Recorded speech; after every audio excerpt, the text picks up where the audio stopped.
Ukraine ने आखिरकार वही किया है जिसका डर था।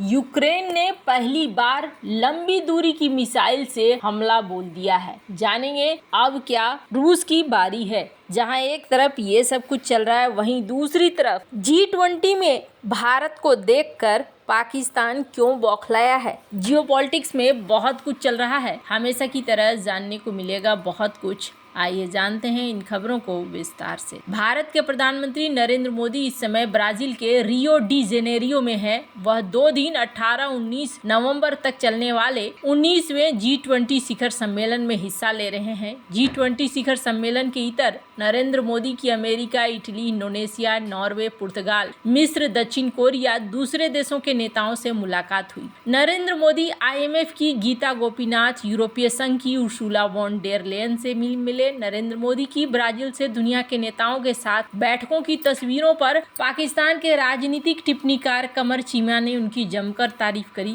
एक तरफ चीमा ने नरेंद्र मोदी को सराहा तो दूसरी ओर पाकिस्तान की सरकार को घेरा है। कमर चीमा ने अपने वीडियोज में कहा कि ब्राजील का G20 समिट नरेंद्र मोदी को दुनिया में मिल रही जगह को दिखाता है। G20 से सामने आई तस्वीर में नरेंद्र मोदी बीच में बैठे हैं। एक तरफ उनके अमेरिका के राष्ट्रपति हैं तो दूसरी तरफ ब्राजील के प्रेसिडेंट।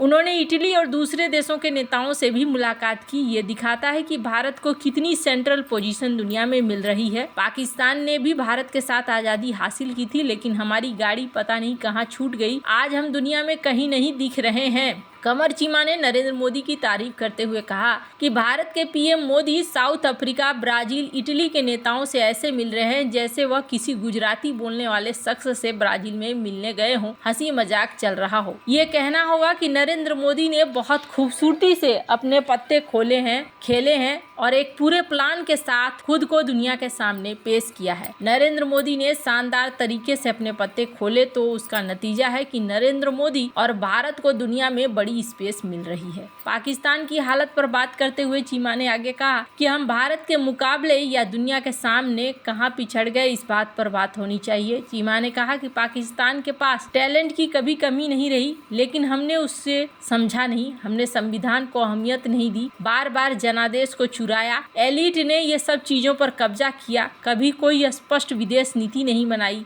दूसरी ओर भारत ने आजादी के बाद से ही एक विदेश नीति तय कर दी, उस पर बढ़ने का रास्ता चुना, लोगों की वोट और जनादेश को अहमियत दी, आवाम की इज्जत की। इसी का नतीजा है कि आज भारत एक बेहतर जगह पा पाया है। खैर, जहां एक तरफ ये सब कुछ चल रहा है तो वहीं दूसरी तरफ आखिरकार वही हो गया है जिसका डर था। मैंने कल भी कहा था कि यूक्रेन के राष्ट्रपति ऐसा कर सकते हैं और ऐसा करने के पीछे ये नहीं है कि वो चाह रहे हैं, बल्कि ये है कि उनके ऊपर दबाव बनेगा। रूसी राष्ट्रपति व्लादिमीर पुतिन ने नए परमाणु सिद्धांत को मंजूरी दे दी है और रूसी न्यूक्लियर डॉक्ट्रिन के नाम से जाना जाता है। इसमें रूसी सेना द्वारा परमाणु हथियारों के उपयोग के दायरे को व्यापक बनाया गया है। आपको बता दूं, जिस तरीके के हालात चल रहे थे, ऐसे में लग रहा था कि यूक्रेन ऐसा ही कुछ करने जा रहा है और यूक्रेन ने आखिरकार कर ही दिया है। यूक्रेन ने पहली बार लंबी दूरी की मिसाइल से बोला है हमला।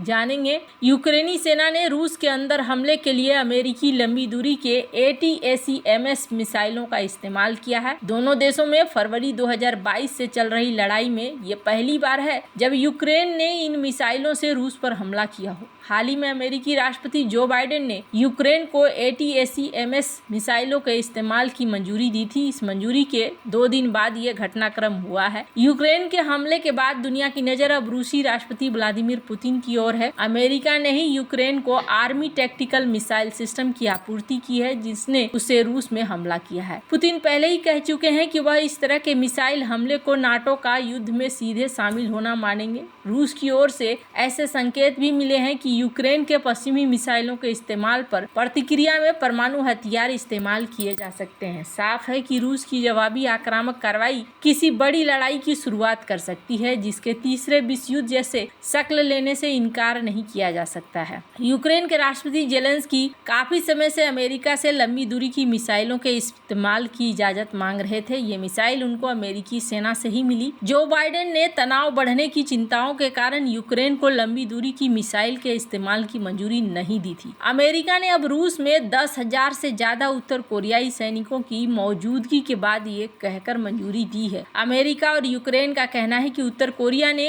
अपने सैनिक रूस की मदद के लिए भेजे हैं, जो गलत है और इसीलिए हम ऐसा कर रहे हैं। अब सवाल ये उठता है कि रूस इसका बदला कैसे लेगा। पुतिन ने न्यूक्लियर डॉक्ट्रिन की डिक्री पर हस्ताक्षर तब किए हैं जब यूक्रेन को रूस के अंदर ये मिसाइल की अनुमति दे दी गई थी। अब ये डिक्री 19 नवंबर से प्रभावी होगी। रूस के नए न्यूक्लियर डॉक्ट्रिन में ये रेखांकित किया गया है कि रूस किसी गैर परमाणु हथियार वाले देश के विरुद्ध परमाणु हथियारों का उपयोग करने पर विचार करेगा यदि उन्हें परमाणु शक्तियों द्वारा समर्थन प्राप्त है। क्रेमलिन के प्रवक्ता दिमित्री पेस्कोव ने मंगलवार को संवाददाताओं से कहा कि परमाणु हथियार संपन्न देश की भागीदारी के साथ गैर परमाणु देश द्वारा आक्रमण को संयुक्त हमला माना जाएगा। पेस्कोव ने कहा कि हमारे सिद्धांतों को वर्तमान स्थिति के अनुरूप लाना आवश्यक था। उन्होंने नए परमाणु सिद्धांत को एक बहुत ही महत्वपूर्ण दस्तावेज बताया जिसका विदेशों में अध्ययन किया जाना चाहिए। उन्होंने कहा कि रूस ने हमेशा परमाणु हथियारों को खुद के रक्षा के साधन के रूप में देखा है। उन्होंने कहा कि इनका इस्तेमाल तब किया जाएगा जब रूस जवाब देने के लिए मजबूर महसूस होगा। पुतिन ने यूक्रेन के खिलाफ लगभग 3 साल के अभियान के दौरान कई बार परमाणु हथियारों के इस्तेमाल को लेकर धमकियां दी हैं। इससे पश्चिमी देश लंबे समय से टेंशन में है। खुद पुतिन और उनके कार्यालय क्रेमलिन ने कई बार कहा है कि रूस के अंदर हमले में इस्तेमाल किए गए हथियारों को देने वाला देश भी यूक्रेन के बराबर ही दोषी होगा, उसे युद्ध की कार्रवाई माना जाएगा। पुतिन ने कहा है कि अगर रूस के अंदर हमला होता है तो वह पश्चिम के दुश्मन देशों को लंबी दूरी तक मार करने वाली शक्तिशाली हथियारों से जवाब भी देंगे। रूस का नया परमाणु सिद्धांत मॉस्को को बड़े पैमाने पर हवाई हमले की स्थिति में परमाणु प्रतिक्रिया देने की अनुमति देगा। अब यहाँ पर देखना होगा कि रूस क्या एक्शन लेता है। हमने आपको पहले भी कहा था कि रूस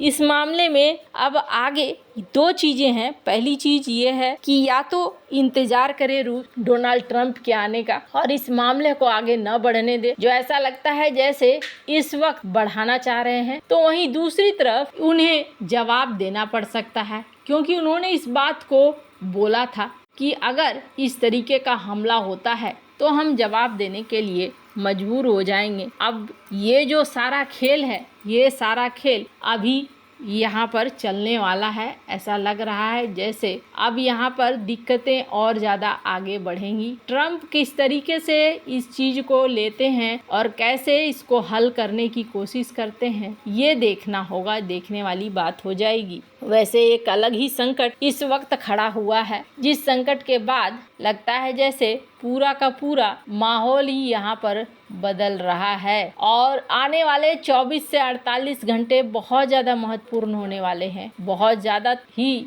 यहाँ पर चीज़ें देखने को मिल सकती हैं। ये जो युद्ध है ना, ये युद्ध अब एक अलग लेवल पर पहुंच रहा है। वैसे आपको क्या लगता है, क्या सचमुच में जो बाइडेन ये तो नहीं चाह रहे हैं कि जाते जाते ये युद्ध शुरू हो जाए? कमेंट कर अपनी राय जरूर बताएं। जल्द मिलते हैं अगले वीडियो में नई खबर के साथ।